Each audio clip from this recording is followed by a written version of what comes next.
Yard.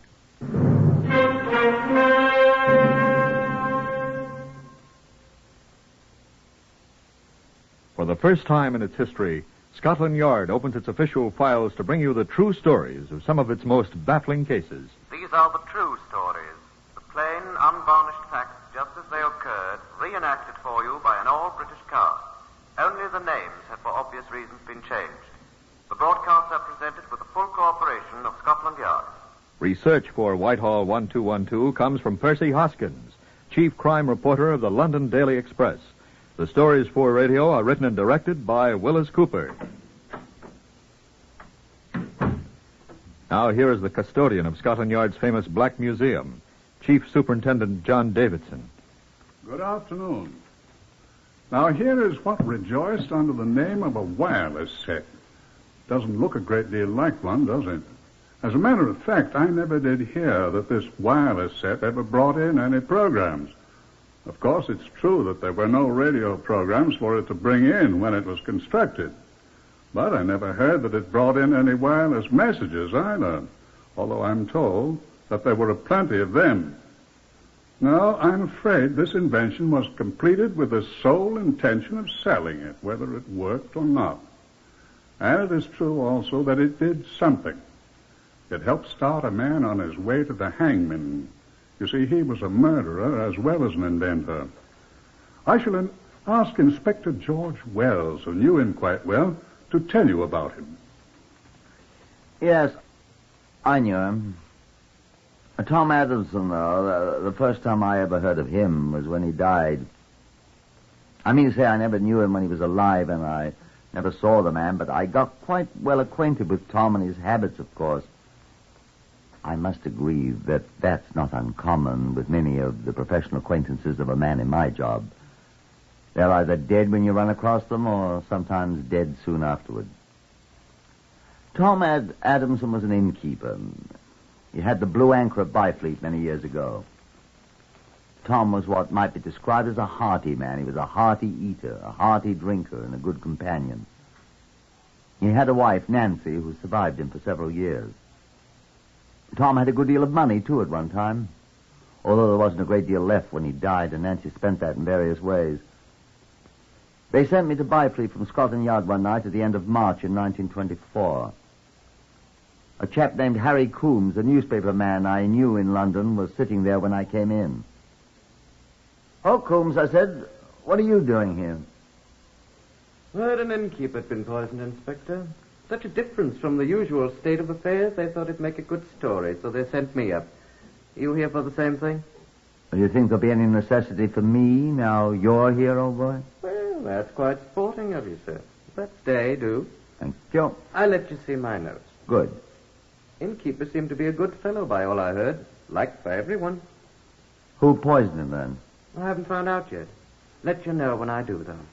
Excuse me, I've got to see a Superintendent Brady. He's having a supper. I'll tell you all about it. I know more than he does anyway. The dead man's name was Tom Adamson, aged 41, good man with a bottle. Gave up the ghost in audible agony this morning at 10:30. How do you know? Had a glass of fruit salt, it seems. Said, "Strike me pink," and almost immediately was struck pink, or whatever color one is struck by strychnine. Strychnine? That's what the medical gentleman said. How do you know? Superintendent Brady told me. And the medical gentleman name of Auchincloss. Auchincloss? Auchincloss. Oh. He also confided in me. Better listen to me. The superintendent is at this moment up to his eyebrows in bubble and squeak, or something equally horrible, and won't talk. Can't talk with his mouth full. You say strychnine in the fruit salts? That, sir, I don't know. There's never been any in the fruit salts I've drunk, and I've consumed my share of the nasty stuff. Although I must agree, as I said before, that fruit salt is an excellent remedy for the morning after. That was the purpose for which the late lamented drank his. Oh. Seems there was rather a celebration at the Blue Anchor last night for the landlord's 41st birthday. It was also his last. Man cometh forth like a flower and is cut down. I've heard that somewhere. Is that what happened? Isn't the super in there? He's eating his supper, remember? Bubble and squeak. You'll need fruit salts, too, preferably without strychnine. Yes, that's what happened, Inspector. Good old Tom walked into his own bar, somewhat unsteadily, poured himself off a glass of the fruit sauce whilst one of the guests watched him, drank it off, staggered once more, made his classic suggestion, and... What classic suggestion? Strike me pink, I told you. Lurched off to his own fair white bed, howled loudly, causing the guest to abandon his breakfast and summon Dr. Auchincloss. Dr. A arrived, heard Master Tom howl once more, and watched him expire. Huh. Exactly what I said. Dr. Auchincloss, also being a police surgeon, is a suspicious man. He summoned a local constable who helped him carry Tom away. Tom weighed 16 stone, no small feat. And presently took a look at Tom's interior economy and bawled, arsenic! Strychnine. Further examination proved to him that he was right. And Tom, with certain portions of his innards removed, lies now in the local mortuary, stone cold, while... Oh, I say, I'm staying at the Blue Anchor myself. Why not come and have a drink with me while the superintendent finishes his loathsome supper? I think Tom drank most of the strychnine.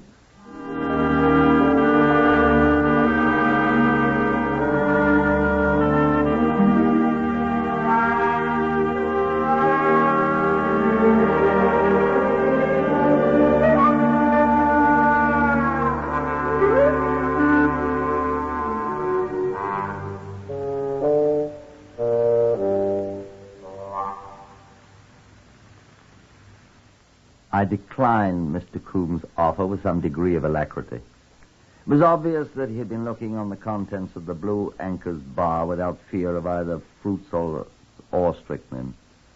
And after all, my appointment was with Superintendent Brady. That worthy officer, returning from his supper, assured me that Coombs' story was largely true. He had talked to the other guests at the previous night's party, was in fact still engaged in talking with them, with no visible results. He recommended that I see the guest who had seen Tom Adamson drink the fatal fruit salts, and I made my way to the Blue Anchor. I found the guest in question, a foreign-appearing man named Aristide Forel, who wore a carefully groomed black beard and had the brightest eyes I've ever seen. I sat down beside him as he ate ham and eggs. Will you share my ham and eggs, monsieur? I didn't get an opportunity to explain that I'd already eaten. You are the agent of police, no? The detective from London, from Scotland Yard, no? I didn't know how he knew that, or I'd guessed it. Madame Nancy is such a very good cook. So? The food's very good tonight. But unfortunately, not so good as when the good Nancy is here. The husband is dead. Oh, but you know that. That's why you are here. I understand you were with Mr. Adamson when he drank the poison fruit sauce this morning. It was not pleasant, monsieur. I'm sure it wasn't. It quite spoiled my breakfast. Huh? Oh, yes. Well, life is like that, it is said. Oh, yeah. Were you aware he was dead? What? Oh. Oh, no, I thought he was suffering from the drinks he'd taken last night. I never suffer me. I'm strong. Where is Mrs. Adamson? Do you know? Ah, the dear Nancy. Oh, alas, she has retired. I was in hope she might be here. But I suppose it's silly to hope to see her. Oh, I will go up and wake her, monsieur. Why? Yes, why not, monsieur? Well, it's hardly... Ah, but we are old friends, monsieur. It wouldn't be anything. Well, you're not that good a friend, sir, if you don't mind my saying so. Oh? You don't think so, my friend? You've known the Adamsons a long time, then? I have not known Tom Adamson very long. Oh. Only since I have been a guest here at the Blue Anchor. Oh. But the charming Nancy, I've known her for a long time. Tout compris, monsieur? I don't understand French. Ah, non? C'est dommage. Talk English. What's funny? Well, I do not think Monsieur Tom was such a very likable person. Is that funny? I do not think Madame Nancy thinks so either, monsieur. He's dead. Oui. What are you trying to say to me, Monsieur... Forel, monsieur. Aristide Paul Marie Forel, l'ancien ami de Madame Nancy. What's that mean? I don't understand French. It means Forel, Aristide Paul Marie, moi qui parle, monsieur. Me, Forel, the old friend of Madame Nancy. Speak up. At your service, monsieur, le Scotland Yard. What do you mean? Bien, monsieur. It is my duty to speak. Well, speak. Bien sûr. I met Madame Nancy Adamson many months ago. Here? In France, monsieur. What was she doing there? She said she was visiting some relatives of hers. Pierregot, in the province of Picardy. Yes? My town is 4 kilometers away from Pierregot, Moulin-au-Bois. Well? I met her. And? Oh, I flatter myself that we understand each other. Oh, Yes, monsieur. you'll have to talk much more plainly than that. Monsieur. I'm waiting. Nancy asked me to come and visit her here. She did? Oui, monsieur. I was not asked for payment. I am a real guest, without pay. I must ask you why. Think, monsieur. I said Madame Nancy and I had come to an understanding. You're in love? Is that what you're trying to say? Will you answer me, sir? We once were. What? Speak up, please. We once were. Mind telling me what that means? I am not in love with Madame Nancy now, monsieur, Why not, may I ask? because her husband is dead. Well, why should that discourage you? I mean because her husband has been murdered, because he has been poisoned. Well, I should think that would have the opposite effect. No, Well, I don't understand it. I'm sorry. How did you and Tom Adamson get along, Mr. Farrell? Alas, we were on the best of terms. Oh, were you? Yes. I think you have something to tell me. Tom Adamson was going to invest money in my invention. Oh, you're an inventor. I am. I have invented a wireless set. A very good one. The best. Did Tom Adamson have money then? He had. Now he's dead. Madame Nancy will have the money. Of course, natural. She did not wish the good Tom to give me money to invest in my invention. You amaze me. I shall never be rich. I'm very sorry. But Madame Nancy will. She will have poor Tom, my friend, all his wealth. Well, good for her. She will not invest in my invention. No? She tried to prevent poor Tom from investing with me. Why? Monsieur, she wanted poor Tom's money for herself. Well, she's got it. Oui. Pauvre Tom. You saw him drink the poisoned fruit salts, didn't you? I was sitting in this very chair eating my breakfast when he came in. He said to me, Farrell, my friend, I'm going to give you a check now. How much, did he say? Oh, I think it would have been a very substantial amount. Despite what my wife thinks, he said. And then he pulled a bottle of fruit salts out of his pocket, mixed a little in a glass, drank, and gave me... He had a great fall, and he cried. Out of his pocket? What was he doing carrying a bottle of fruit salts in his pocket? He said he had brought it from his rooms. Oh? The rooms occupied by Madame Nancy and him. Look here. He brought it from his rooms where he and Madame Nancy lived. the poison must already have been in the bottle. It would appear so. But how did it get in there if the bottle had been in the rooms where he and his wife... Who can say, monsieur? You say she opposed his giving you money. She wanted Tom's money for herself. Look here, do you think... That is all I know, monsieur.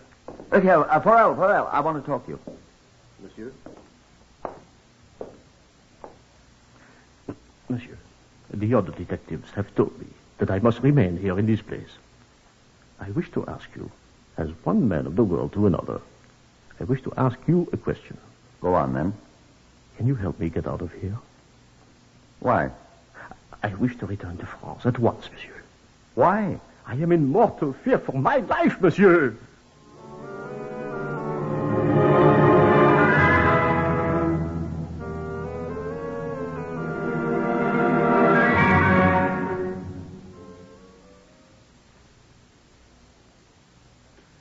The bearded little inventor had put a new thought into my mind. He was obviously a very frightened man, despite his look of cheerfulness, or else he was a very good actor. But I'd seen a mask slip away from his eyes. I knew what I should do. But the widow was not in her rooms. I must talk with someone, though. I remember that I hadn't yet talked with the medical examiner, Dr. Auchincloss. I telephoned the police station. He was there, hoping to see me. And he came at once to the Blue Anchor. "Good evening, Dr. Auchincloss," I said as he sat down. Good evening, sir. I had hoped that you could afford a little time with me, at least. I'm sorry, sir. I haven't had an opportunity to see anyone official yet. I've been very busy. You've had your supper. Yes. Thank you. I've had mine, too. Superintendent Brady and I were waiting for you. I'm sorry, sir. No matter. I've been speaking with the man who saw Adamson take the drink of the fruit salts, the one that apparently killed him. A strange little man. He's been here for some time. Yes, he goes to London occasionally on business for some invention or other of his, but he's been here for some time. I know about the invention. Did you know about Nancy Adamson, too? He mentioned her. The Frenchman's been here as a guest of Nancy's. He met her in France. He told me. Quite friendly with Nancy. So he said. Not with Tom, though. I gathered he was. Wasn't Adamson going to invest in some invention of the man's? Tom wouldn't invest in anything, not even non-paying guests. No. He's a friend of Nancy's. Well, I must check into that. Yes. What about the poison? I've had an analysis made of the contents of the bottle of fruit salts. There's strychnine in it. Tom didn't get it all. And mercury perchloride, as if one poison wasn't enough. How did it get there, I wonder? I wonder. What? I mean, I don't know. I'm a doctor, not a detective. Yeah. There were traces of both poisons in the glass Tom drank out of. I analyzed it myself. Do you know where that bottle of fruit salts was? No. It was in his rooms. Whose? Tom Adamson's and Nancy Adamson's. Oh? It was there just before he brought it down to the bar here. How do you suppose the poison got into it? I'm a doctor, not a You detective. said that. So I did. Well, Well, what? Tom had drunk from the contents of the bottle before. He was a great hand for fruit salts. Wonder why he wasn't poisoned before. I wonder, too. You're accusing... I'm not accusing anybody. Not yet. I've known Nancy more than 5 years. I've always rather liked her. Stupid, but harmless enough. Harmless? Well, Where is Mrs. Adamson, do you know? in a nursing home, she's had quite a shock. Shock, indeed. I beg your pardon, sir, she has had, regardless of what you think, a severe shock. I want to see her. When she has recovered from the shock, I'm sorry if she's a friend of yours, she but... is my patient. Oh. Oh. She is, huh? And you're the police surgeon also. I have my own practice, too. On which side does your sympathy lie, Dr. Auchincloss? The police, to whom you're legally and morally obligated? Please, or... Mr. Wells. Her husband's dead by poison. I'm aware of that, sir. She had the bottle containing the poison in her hands immediately before his death. But, and do you know this, sir? That this Mr. Forel, whom you suggest is also here at her invitation, is also in mortal fear for his life because of her. What kind of a woman is this? Well, sir... I demand that you take me to her at once, sir.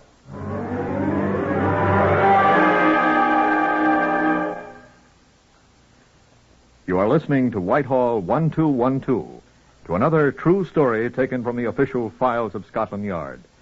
Whitehall-1212 is researched by Percy Hoskins of the London Daily Express, and the stories for radio are written and directed by Willis Cooper.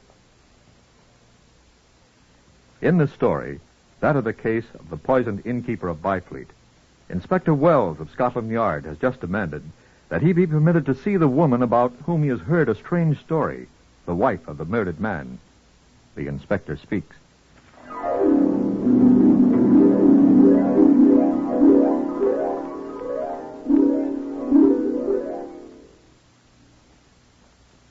But Dr. Auchincloss, in his capacity as a private practitioner, said no, exercising his professional prerogatives, which often outweigh those of a detective, especially one who merely wishes to question one of his patients who currently was suffering from shock.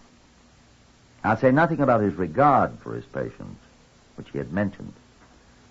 Perforce, I had to give up for the moment, and I went sulkily to bed. Walking for my health in the spacious yard of the Blue Anchor the next morning, I ran head-on into my reporter friend Coombs. Coombs was brandishing a camera.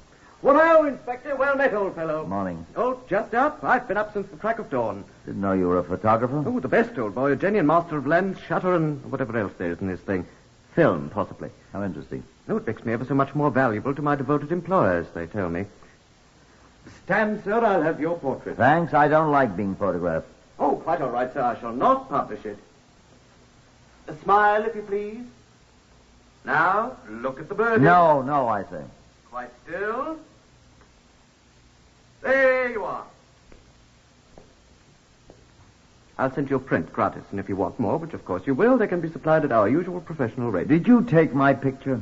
Yours and that of another distinguished individual a moment before you. He posed quite nicely. I thought his beard was most expressive. Pity you haven't a beard, Inspector. Who? None other than our distinguished... No, I mustn't repeat myself. Our scientist, our inventor, Monsieur Forel. Oh. I'm sending it to my paper along with assorted views of the quaint yard of the Blue Anchor, scene of the tragedy, and other interesting scenes in and around Byfleet. Monsieur Forel is an important personage in this murder. He is the witness of good old Tom's untimely taking off.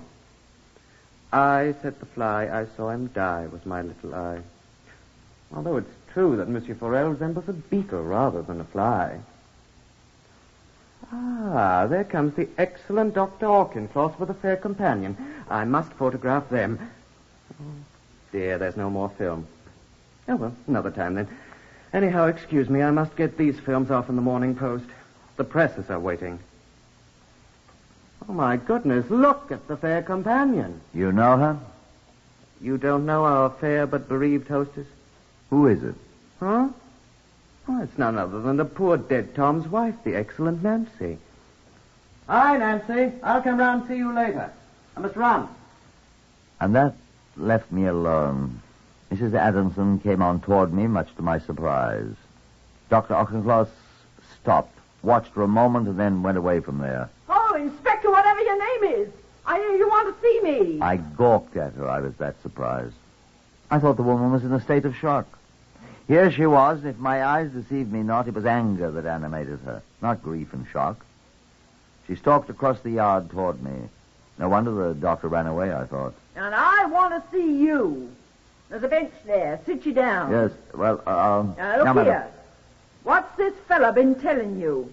And where is he? Are you talking about Mr. Forel, madam? I am talking about that black-bearded perfume. Please, I madam. will not please. He's saying that I murdered poor Tom. That nasty little... Why, the madam, awful- please, I know please. what you want to see me for. You want to tell me that Forel's accusing me. And I'd give my soul if poor old Tom was alive again. He murdered Tom. He poisoned Tom, and I'll tell you why he did. Because Tom wouldn't give him his money to finance that worthless invention of his. But Mrs. Adams... Tom had been saying no to him all the time the man's been here, eating our food and drinking our beer. And Tom, poor dear Tom, he told me he was going to give him his final no, make him get out of here. And that's what Tom did. And Forel poisoned him. Madam. I know. He hated Tom and he hated me. Madam, you'll pardon me, but was not Mr. Forel in love with you? Inspector, if you are an inspector, I am, madam. I'll not permit you to insult me. Excuse me, madam. Wait.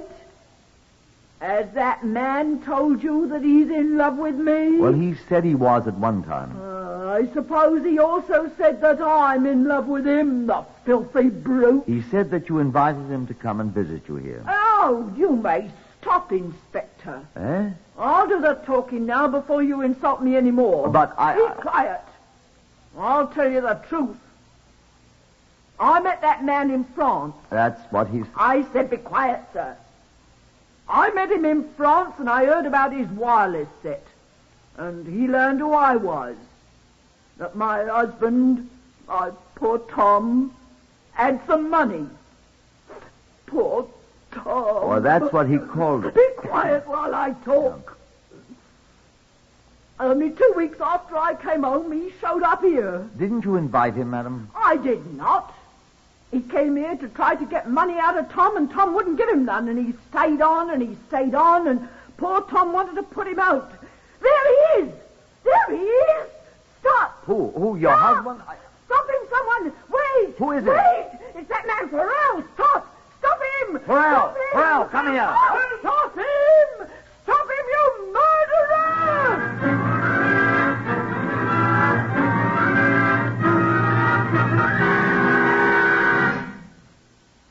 Farrell disappeared, as well he might.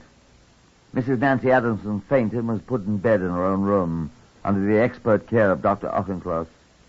All day long we searched the countryside for the Frenchman, but he was not to be found. I gave up about 6 o'clock, and with Mrs. Adamson safe in bed under the care of the good doctor, I sat down in the bar of the Blue Anchor for a much-needed glass of beer. I just finished my second when a telephone call was announced for me. I found the telephone with some difficulty and answered. It was from Scotland Yard in London. Is that Inspector Wells? Yes, Wells here. Look here, this is Superintendent Grove at the yard. Yes, sir. I say, have you seen the newspapers yet, Wells? No, sir, they haven't arrived yet. Well, look here, there's a picture, a photograph of that French fellow with the beard in it. That fellow up there at 5 feet, Flodell, is that his name? Yes, sir, I know about it. There are others who know about it, too. What's that, sir? About 10 minutes ago, a chap rang me up. A chemist, it seems. Yes, sir? He recognized the picture of Farrell, is it? Yes, sir. He recognized him as a chap he sold something to in London here the day before this innkeeper was poisoned. What, sir? He says he sold the man some poison. What? I mean, what? Listen, will you? He says he will swear that he sold Florell a packet of strychnine and a smaller packet of mercury perchloride. I say, are you listening? Are you there? I didn't wait. I ran out, straight into the arms of Coombs, the reporter photographer, who thrust one of his newspapers into my hand. Isn't it a fine, juicy photograph? Look at his beard, Inspector. You should have heard him when he saw the vain blighter. Where did you see him? Have you seen him? Where is he? Why, he's down at the railway station waiting for the London train, of course. Do you want to see him, Inspector? I did. I found him. 2 minutes before the train arrived in which he would have escaped. After he'd been arrested and brought to trial, we found out the rest of it. He told us how he had been refused money for the final time by Tom Adamson and told to get out. He saw Tom reach for the bottle of fruit salts. Tom had always kept in a drawer back of his bar, not in his own quarters, incidentally. And he had offered to mix Tom his pick-me-up, surreptitiously adding the contents of the 2 packets of poison he had bought, of all things in London, to use in improving his wireless set. How, I don't know. The wireless set never did work. And we gave it to John Davidson at the Black Museum. Farrell, he was convicted of murder. And the hangman was very careful to lift his beard so that he could get the rope under it.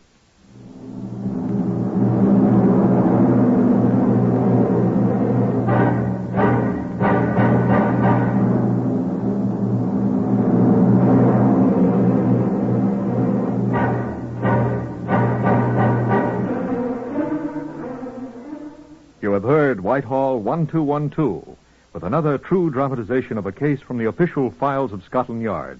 Heard today Horace Braham as Inspector Wells. Others in the order of their appearance, Harvey Hayes, Lester Fletcher, Francois Grimard, Guy Spall, Catherine Hines, and Carl Howard. Lionel Rico speaking. Whitehall-1212 is written and directed by Willis Cooper. This is NBC, the National Broadcasting Company.